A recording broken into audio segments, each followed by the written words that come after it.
चर्चा झाली, अनेक विषयावर आमचं एकमत आहे, बहुतांश सगळ्या मतावर एकमत आहे असं मी म्हणेन. आणि एकमत म्हणजे त्याला तुम्ही परत डायव्हर्ट करून घेऊ नका की दुसरं काय त्याच्यात काय हे आहे का, दुमत आहे का, अजिबात नाही. पूर्वीपासून ते आज पण आम्ही एकमतानेच काम करत आलेलो आहे. मला या प्रसंगी परत एकदा नमूद करायचं आहे की ज्यावेळेस सर्वोच्च न्यायालयाने मराठा समाजाचं एसीबीसीचं आरक्षण हे धुडकावून लावलं, आपल्याला सामाजिक मागास आपण नाही आहोत असं त्यांनी सांगितलं. फॉरवर्ड क्लास म्हणून आज आपण आलोय. फॉरवर्ड क्लास म्हणजे उच्चवर्णीय. आता मग हे आरक्षण मिळवायचं कसं, तर त्याला दोनच पर्याय आहेत. पहिला पर्याय आहे की रिव्ह्यू पिटिशनमध्ये जाणं. रिव्ह्यू पिटिशन जर उडलं तर आपल्याला ऑप्शन आहे क्युरेटिव्ह पिटिशनला जायचं. आता क्युरेटिव्ह पिटिशन भोसले समितीच्या अहवालाने सांगितलं की आपल्याला क्युरेटिव्ह पिटिशन जायची काही गरज नाही. मग राहतो कुठला मार्ग की 338B च्या माध्यमातून आपल्याला एक वेगळा आयोग स्थापन करावा लागेल. आयोग स्थापन झाल्यानंतर हा विषय राज्यपालांच्याकडे जाणार. सामाजिक मागास आपल्याला सिद्ध करावा लागेल आणि त्याच्यानंतर राज्यपाल हे राष्ट्रपतींना पाठवणार. राष्ट्रपतींना योग्य वाटलंच तर 342A च्या माध्यमातून ते केंद्रीय मागासवर्गीय आयोगाकडे हा विषय देऊ शकतात. केंद्रीय मागासवर्ग आयोग हे राज्य मागासवर्गीय आयोगाकडून सगळा डाटा घेईल आणि मग परत राष्ट्रपतींना जर वाटलं तर ते पार्लमेंटमध्ये हा विषय आरक्षणाचा घेऊन जाऊ शकतात. म्हणून सगळ्या राज्यकर्त्यांनी ठरवावं की आपल्याला कुठला पर्याय घ्यायचा आणि कसं जायचं. दुसरं जे कोल्हापूरला पासून आम्ही जे सुरुवात करतो मूक आंदोलनचं, 36 जिल्ह्यात आम्हाला 36 जिल्ह्यात जायचा असा आमचा उद्देश नाहीये. तुम्ही मार्ग काढा ना. 5 मागण्या केलेत ज्या राज्य शासनाच्या हातात आहेत. मी खोल जाणार नाही पण थोडक्यात सांगतो. पहिली मागणी सारथी आहे. दुसरी मागणी अण्णासाहेब पाटील महामंडळाची आहे. तिसरी मागणी जे ओबीसीना सवलती मिळतात त्या ओबीसीच्या सवलती तुम्ही मराठा समाज गरीब मराठा समाजाला द्या. चौथा महत्वाचा मुद्दा आहे तो म्हणजे पंजाबराव देशमुखाच्या माध्यमातून तुम्ही दर जिल्ह्यात एक वसतिगृह निर्माण करा. आणि पाचवा सगळ्यात महत्वाचा जो मुद्दा आहे तो 2185 जे विद्यार्थी अडकलेले आहेत किंबहुना जास्त सुद्धा असतील त्यांना तुम्ही नोकरी द्या. सर्वोच्च न्यायालयाने सुद्धा तुम्हाला सूचना दिल्यात. सगळ्यांना तुम्हाला देता येत नसतील तर तुम्ही सुपरन्युमररी वापरा. सुपरन्युमररीचा अनेक मुद्दा मला सांगायचा आहे की जर तुम्हाला आरक्षण मिळत नाही 1 वर्ष 1.5 वर्षभर तोपर्यंत तुम्ही सुपरन्युमररी शिक्षणात सुद्धा वापरू शकता. आजपर्यंत इतर राज्यात सुपरन्युमररी पद्धत वापरली गेलेली आहे. आजही तुम्ही वापरू शकता. हे जर 5 ते 6 मागण्या तुम्ही मंजूर करा आम्ही तुमचं स्वागत करू शकतो. पण आता वेळ आलेली आहे की समाज बोललाय, आम्ही बोललोय, आता वेळ आली लोकप्रतिनिधींनी ह्याच्यावर बोलणं गरजेचं आहे. आणि म्हणून हे तुम्ही कसं एकत्र आणू शकता. आणि याच्यात अनेक आमची एक अधिवेशनाची मागणी आहे जे उदयनराजे स्वतः बोलतील. ते उदयन आणि जे अधिवेशन आहे त्या अधिवेशनच्या माध्यमातून सुद्धा या गोष्टी मार्गी लागू शकतात. म्हणून माझी सरकारला परत एकदा विनंती राहणार आहे की या 6 मागण्या हे तुम्ही लवकरच्या लवकर मार्गी लावा. आम्ही तुमचं मनापासून स्वागत करू. पण मला आज आनंद आहे की आज बऱ्याच वर्षानंतर आम्ही नेहमी एरवी भेटतो पण मला आनंद आहे की 2 घराणे सातारा आणि कोल्हापूर आज परत एकदा एका विषयासाठी आज एकत्र आले. आणि म्हणून उदयनराजेंनी सुद्धा परवाच भेटायचं ठरलं होतं पण त्यांना कमिटमेंट्स होते ते भेट झाली नाही. पण आज भेट झाल्यामुळे आम्हाला मनापासून आनंद वाटतो. महाराज तुम्ही इकडे असताना आज अजितदादांनी कोल्हापूरमध्ये तुमच्या घरी जाऊन शाहू महाराजांची भेट घेतली आहे तर या भेटीबद्दल तुम्हाला काय आतापर्यंत नाही तो त्यांचा अधिकार असेल. छत्रपती शाहू महाराजांचा आशीर्वाद घ्यायचा असेल त्यांना ते गेले असतील तिथं. पण त्या भेटीत काय झालं मला त्याची काही कल्पना नाहीये. किंबहुना मला कल्पना सुद्धा नव्हती ते भेटणार आहे. आणि पण जर त्यातनं काय साध्य होत असेल तर वेलकम. पूर्वकल्पना नव्हती तुम्हाला? नाही मला कल्पना वैयक्तिक नव्हती.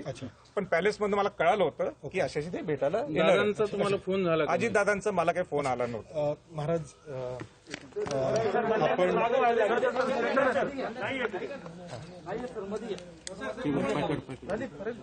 आपण मधी म्हणजे कुठं? बरोबर बोला तुम्ही.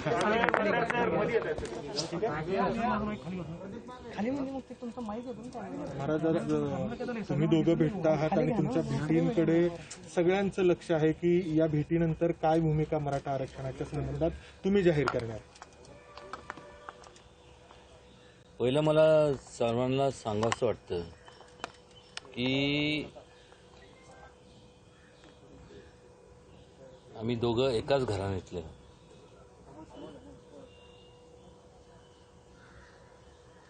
संभाजीराजे चे वंशज आम्ही राजाराम महाराजांचे त्यांचे वडील एकच होते.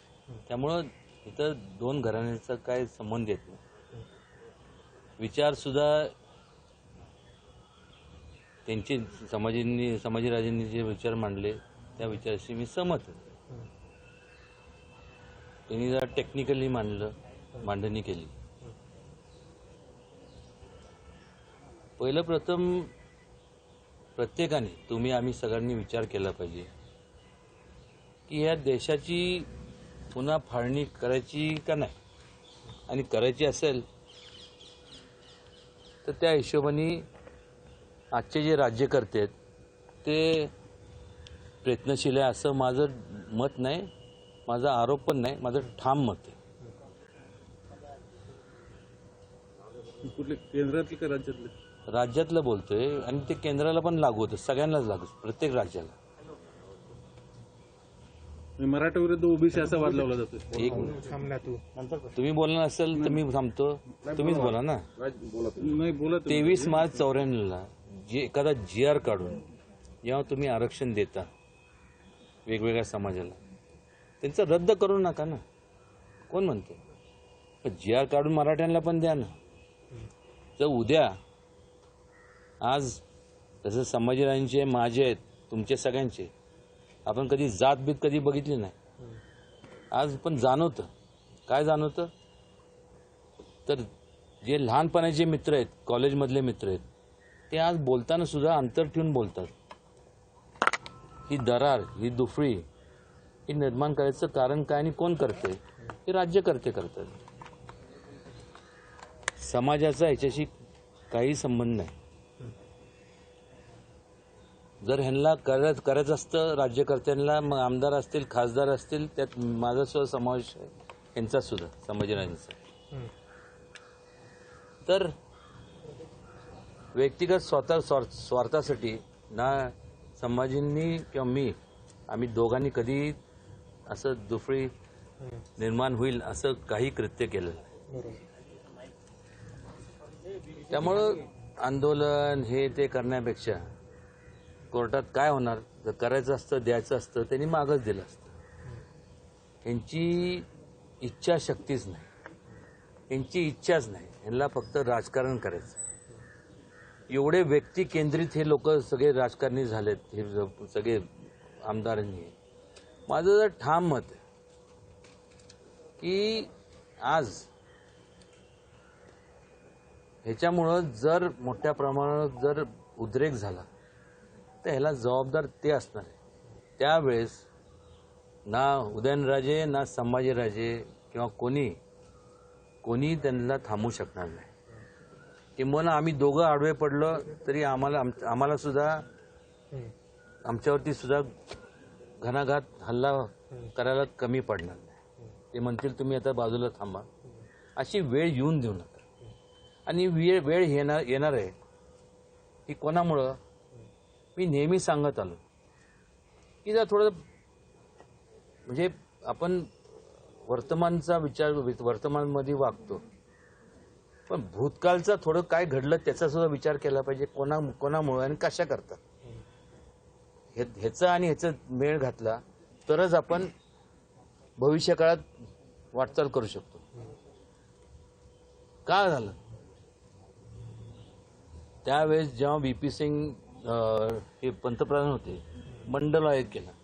इकॉनॉमिकली बॅकवर्ड क्लास सोयीप्रमाणे. आणि मला अजून आठवतोय तो दिवस, मी दिल्लीत होतो, काय कामानिमित्त गेलो होतो.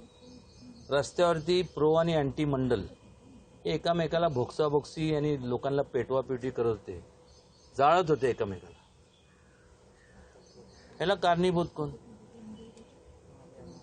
म्हणजे प्रत्येकाला जर तुम्ही इश्यू बेस्ड पॉलिटिक्स करा ना, इश्यूज घ्या, चांगले इश्यूज घ्या, लोक तुमच्या मागं राहतील. कुठले इश्यूज घ्यायचे नाही आणि मग फक्त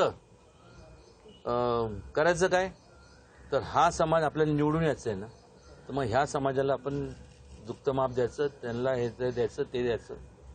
कारण नसताना एवढ्या मोठ्या प्रमाणात दरार ह्या सगळ्यांनी निर्माण केलेली आहे. कशा करता मला माहित नाही. आणि काय बोलू मला सांगा. त्यांची करायची इच्छाशक्ती नाही. मग अशी संभाजीराजे म्हणाले कोर्ट कचेऱ्या आहे ते ना, तर मला त्याच्यावरती विश्वास अजिबात नाही. काय घडणार ऐकून घ्या, काय घडणार हे मला सुद्धा माहिती आहे, तुम्हाला पण माहिती आहे. महाराज 16 तारखेला जे आंदोलन आहे संभाजीराजांनी पुकारलेलं मूक आंदोलन, तर तुम्ही त्याच्यामध्ये सहभागी होणार? माझा पाठिंबा त्यांना आहे. अच्छा. पण कसं आहे, त्यांनी काय करायचं, त्यांनी शेवटी एम एकच आहे की मराठ्यांना आरक्षण. बरं. माझं तर म्हणणं ह्या जेवढे राज्यकर्ते आहे ना, आजपर्यंत त्यांना फार मुभा दिली गेली. त्यांना वाटलं निवडून आल्यानंतर आपण म्हणजे संपूर्ण म्हणजे लोकशाहीतले हे जे राजे आहेत ना, यांना सुद्धा जाब विचारला पाहिजे ना. पहिला राजेशाही होती, बरोबर. त्या काळात असं नव्हतं. तुम्ही लोकांनी सांगितलं लोकशाही पाहिजे, लोकशाही असं झाली. पण लोकशाहीतल्या राजांनी नीट वागत नसले, त्यांना माझं तर ठाम मत आहे, आडवा आणि गाडा ह्या लोकांना. त्यांना विचारा की का तुम्ही असं करत नाही. आणि जे सुरुवात माझ्यापासून करा ना. आमच्या वाड्यावरती, माझ्या वाड्यावरती मला विचारा. कसं मला जसं विचारणार लोक, त्याच पद्धतीने प्रत्येक आमदार खासदारच्या इथं जाऊन एकदा होऊन जाऊन द्या ना. खरं खोटं कशाला. कारण काय प्रत्येकांना म्हणजे तुम्ही किती दिवस लोकांना संभ्रम अवस्थेत ठेवणार आहात. आणि काय तुम्हाला अधिकार दिला कोणी? मला अधिकार दिला कोणी की ह्याला म्हणायचं तू मागासवर्गीय, म्हणजे मी उच्च आणि तो नीच, म्हणजे खालच्या वर्गातला. मला अधिकार कोणी दिला? अहो ह्या लोकांनी सोयीप्रमाणे त्या काळात संपूर्ण हे केलं. घटना लिहिली बॅरिस्टर बाबासाहेब आंबेडकरांनी, मान्य करतो. त्यावेळेस सुद्धा संपूर्ण आमच्या सगळ्या घराण्याचं त्यांचं संपूर्ण सपोर्ट होतं. लिहिली, सगळं लिहून आता वर्ष झाली, जवळपास 50 पेक्षा जास्त अधिक वर्ष झाले, 70 वर्ष झाली. आता या 70 वर्षामध्ये त्यावेळेसची जी परिस्थिती आणि आत्ताची परिस्थिती, त्याच्यात जमीन आसमानचा फरक आहे का नाही मला सांगा फक्त. आणि जर फरक असेल तर you have to make amendments. लोकांना एकत्र ठेवायचं. भारत हा आपला एकमेव देश आहे की ज्याच्यात एवढ्या जाती जमातीतले पोट जात ही जात हे ते करत एवढ्या जाती आहेत. एवढ्या जाती सगळ्या अख्ख्या जगातल्या देशातल्या गेल्या तरी एवढ्या जाती हे नाही. आणि जर ह्या लोकांना जर एकत्र तुम्ही ठेवू शकत नसाल तर देशाचे तुकडे यायला किती वेळ लागतोय. आणि ह्या लोकांना त्यातनं राजकारण हे जे आता लोकशाहीतले राजे आहेत तर त्यांना जर कळत नसेल तर ही सगळ्यात दुर्दैवी बाब आहे. आणि मग ज्या लोकांनी त्यांना निवडून दिलंय त्या प्रत्येकाने, मग तो मराठा समाजाचा आमदार असू दे, खासदार असू दे, नाही तर कुठल्याही समाजाचा, त्या लोकांनी त्यांना विचारलं पाहिजे. उद्या त्यांची मॉरल रिस्पॉन्सिबिलिटी, त्यांचा नैतिक त्याची जबाबदारी आहे की त्यांनी ह्याच्यात त्यांनी लक्ष घातलं पाहिजे, नाहीतर अन्यथा उद्रेक होणार. महाराज तुमचं ध्येय एकच आहे, मराठा आरक्षण. मात्र भारतीय जनता पक्षाचे नेते गेल्या काही दिवसांपासून संभाजीराजे टीका करतायत. एक आता त्या बाबतीत सांगतो, कोण काय बोलतं. टीका करणं प्रत्येकाचं म्हणजे टीका काय त्यांचे विचार असते मला माहित नाही. पण माझं म्हणणं आहे की आता आपलं विषय काय चाललाय, प्रत्येकाचे 5 बोटं जशी एकसारखी नसतात तसं प्रत्येकाचे विचार वेगवेगळे असतात. माझा काय विचार असेल त्याची तुम्ही सहमत तुम्ही सहमती दाखवा असं मी कधीच म्हणणार नाही, किंवा मी तुमच्याशी सहमती दाखवायचं का कारण नाही. माझे प्रिन्सिपल वेगळे आहेत. मी ग्राउंड रियालिटी पकडून चालणारा माणूस आहे. हे कायदा बिगदा मी मानत नाही. कायद्याने काय तर कायदा एवढा असता आणि ह्या संपूर्ण सुप्रीम कोर्टच्या जजनी जो निकाल दिला, माझं ठाम मत आहे, माझा आरोप नाही ठाम मत आहे की ह्यांनी कोणी तो अहवाल वाचलाच नाही गायकवाड कमिशनचा. वाचलं असतं तर मला सांगा ना, पण ते कोणाला लागू होतं? ते आमच्यासारख्यांना लागू होतं नाही. ज्यांची ते इकॉनॉमिकली बॅकवर्ड जो वर्ग आहे, मग कुठल्या जाती जमातीतला असेल त्यांना लागू करा ना. त्यांना कशाला शिक्षणापासून आणि ह्या बाकीच्यापासून तुम्ही वंचित ठेवताय? नाही, पण महाराज तुम्ही भाजपचे खासदार आहात, तर संभाजीराजे खासदार आहेत आणि भाजपची एक वेगळी आंदोलनाची भूमिका आहे, म्हणून तुमच्या दोघांची भूमिका सोडा हो, एक लक्षात घ्या. हे बघा, तुम्ही आता पक्ष याच्यात आणू नका. बरं. पक्ष कुठला जरी असला, हे मी जे बोलतोय ना ते सगळ्यांना लागू होतं. राज्यकर्ते कुठले पण असू दे, आमदार खासदार, मग भाजप असू दे, काँग्रेस असू दे, एनसीपी, किती पक्ष येतात मला माहित नाही, आरपीआय फिरपीआय, अजून जे जनता दल बिनता दल, अजून कम्युनिस्ट अजून काय, ती यादी काढा. हे सगळ्यांना लागू होतं, कळलं का? त्यामुळे ह्याच्यात नाही, इथं प्रश्न समाजाचा आहे. इथं सामाजिक व्यवस्थेत फूट पाडण्याचं जे फूट पडणार आहे त्याचा माझा त्या बाबतीत मी विचार करतो. खंत आहे. राज्य सरकार म्हणते केंद्राने कायदा करावा, भाजप म्हणते राज्याने कायदा करावा. नेमकं तुमचा अभ्यास काय? ही राज्याची जबाबदारी आहे. कशाला माझं त्याच्या पलीकडे जातो. जर हे एवढे धुतल्या तांदळासारखे जर स्वच्छ असतील ना हे सगळे आमदार आणि हे सगळे, मग काय प्रॉब्लेम काय यांचा? काय प्रॉब्लेम आहे त्यांचा? उद्धव ठाकरे सोडा, उद्धव ठाकरे सोडून द्या, सगळे अजित पवार सोडून द्या, सगळे. मी इन जनरल विचारतो, काय प्रॉब्लेम काय? विशेष अधिवेशन बोलवा ना तुम्ही, लाईव्ह टेलिकास्ट तुम्ही हे करा, तुमच्यासारख्यांना तिथं आज एंट्री द्या आणि होऊ दे. काय होतं, हे सभागृहात गेल्यानंतर एक बोलतात, बाहेर आल्यानंतर दुसरं बोलतात. हे असं होता कामा नाही ना. केंद्राने याच्यामध्ये पंतप्रधानांनी लक्ष नको घालायला, कारण तिथं तर भेट आहे. नाही, एक मिनिट, आपण खासदार आहात, लोकप्रतिनिधी म्हणून आपल्याला पण एक लक्षात घ्या, पहिलं विशेष अधिवेशन होऊ द्या ना. काय नेमकं राज्यातच ना, काय नेमकं तुम्ही आजपर्यंत काय दिवे लावले, काय तुम्ही हे केलं, कोणाला कुठं फूस लावली, कोणी काय केलं, हे लोकांना कळू द्या ना. व्हाईट पेपर, श्वेतपत्रिका ज्याला आपण म्हणतो, ती सादर करा, हे पहिल्यापासून मागणी आहे. विशेष अधिवेशन बोलवण्याची शक्यता वर्तवली जाते. त्यानंतर पुढचा मार्ग काय असेल? त्यांना बोलू, त्यांचा घास नाही, त्यांच्या सगळ्यांमध्ये दम असेल ना तर बोलून दाखवावं. उगीच आपलं टोलवाटोली चाललंय कशाला उगीच 1 वर्ष 1.5 वर्ष. आज जे मुलं आहेत त्यांचं भवितव्याचा प्रश्न आहे, यांना काय पडली? असं आहे ना, तुम्ही विचार करा ना, का अधिवेशन बोलत नाही? भाजपकडून जे आंदोलन केलं जाते तर तुम्ही त्याच्यामध्ये एक लक्षात घ्या, भाजप बाकी पक्ष हा पक्षाचा ह्याच्याशी कुठल्याही पक्षाचा आहे आणि ह्याच्याशी संबंध नाही. प्रत्येक पक्षाची तेवढीच जबाबदारी आहे की जसं तुम्ही बाकीच्यांना आरक्षण दिलं तसं मराठा समाजाला मिळालं पाहिजे. आज मला सांगा ना तुम्ही, आता तसं बघायला गेलं तर आता 70% आहेच ना, 50%च्या वर नाही. हे कुठल्या ह्याच्यात कोणी कडले? म्हणजे मग तुम्ही म्हणजे तुम्ही लोकसंख्येच्या हिशोबाने जर देणार असेल तर मग त्या हिशोबाने तुम्ही कॅल्क्युलेशन करा ना. इकडे मेटेंनी दुसरं एक आंदोलन पुकारलं, ते सगळे करणार. मुक आंदोलन असणार आहे, आम्ही बोलणार आहोत. राज्य सरकारने अधिवेशन बोलवायला पाहिजे, हा एक टप्पा झाला. केंद्र सरकारने काय करायला पाहिजे? पहिलं ह्यांचं उद्या ना, मग नंतर बघू केंद्राचं बघतो मी. पण अगोदर ह्यांना तरी यांच्यात धाडस असेल तर त्यांनी घेऊन दाखवा ना आणि ह्या मुद्द्यावर चर्चा करावी. गायकवाड कमिशनचे रिपोर्ट ते आता जस्टिस भोसलेंचं आलंय, उद्या आता जस्टिस भोसलेंचा जे रिपोर्ट आलाय त्याच्यावरती अजून कमिशन थप्पी, आणि ती थप्पी काय रद्दीत विकणार का? त्याच्यावरती राज्य चालवण्याचा विचार आहे का यांचा? काहीतरी फालतूगिरी. राज्य सरकार फसवणूक थोडक्यात मराठ्यांची करते नाही, आज पण तेच झालंय ना. हे तर बघितलं तर काय झालंय अजून? केंद्र सरकार आरक्षण रद्द करताय, ओबीसीचं राजकीय आरक्षण रद्द केलंय. हो हिरो, ऐका, त्यांना फक्त एक लक्षात घ्या, पहिलं अधिवेशन घेऊ द्या, मग बघू, मग रूपरेषा काय ठरवायची बघतो. मग एकेकाला कसं गाठायचं आणि कसं काय करायचं ते मी बघतो. हे बोलणार नाही, जेंटलमॅन आहे, मी खरं जेंटलमॅन. त्यांचा असा दावा आहे, आम्ही ऑलरेडी कायदा केला, सुप्रीम कोर्टाने रद्द केला. सोडा कायदा कोणी, एक मिनिट, कायदा कोणी केला? फडणवीस सरकारने केलं. त्याच्या कायदा कोणी केला? माणसांनी केला ना. XYZ कोण पण असू दे, नाव महत्वाचं. केला ना, कायदा जर केला तर योग्य असेल तर तुम्ही त्यामुळे तुम्ही कायदा पारित केला का नाही? त्यावेळेस ते असं त्यांचं म्हणणं. महाराज तुम्ही मोदींना भेटणार, महाराज तुम्ही मोदींना भेटणार का असं?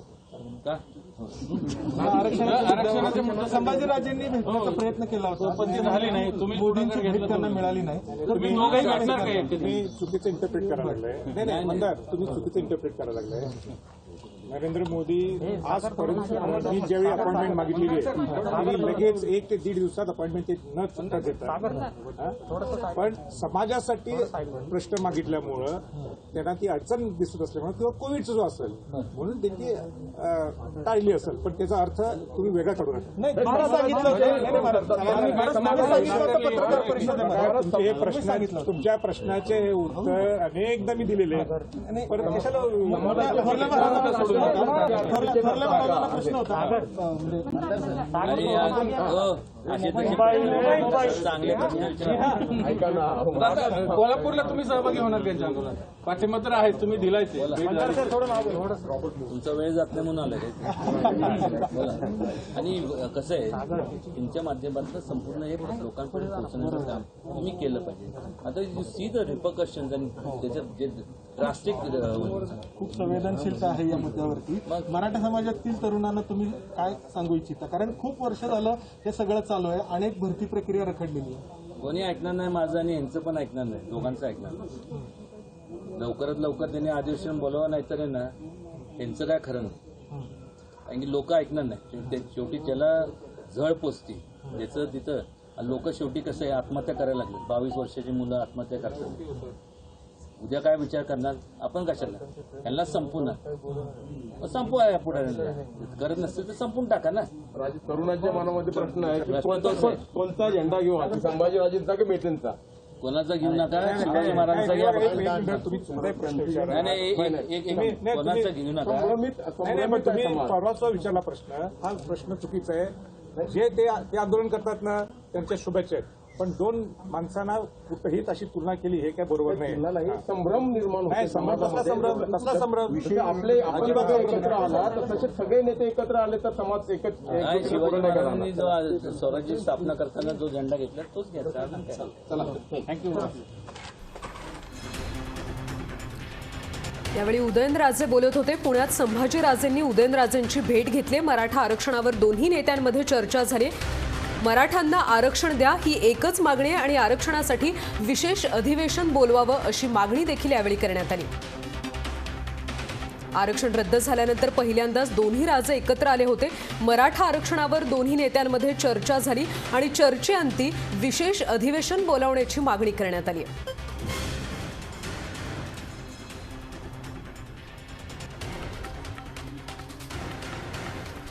आरक्षणासाठी विशेष अधिवेशन बोलवावं असं उदयनराजेंनी म्हटलंय. लोकशाहीतल्या राज्यकर्त्यांना आता जाब विचारलाच पाहिजे असं देखील ते म्हणाले. मराठा समाजाला किती दिवस आता संभ्रमात ठेवणार असा सवाल देखील उपस्थित करण्यात आला. पुण्यामध्ये संभाजीराजेंनी उदयनराजेंची भेट घेतली. मराठा आरक्षणावर दोन्ही नेत्यांमध्ये चर्चा झाली आणि चर्चेतून मराठा आरक्षणासाठी विशेष अधिवेशन बोलवावं असं दोन्ही नेत्यांनी म्हटलंय.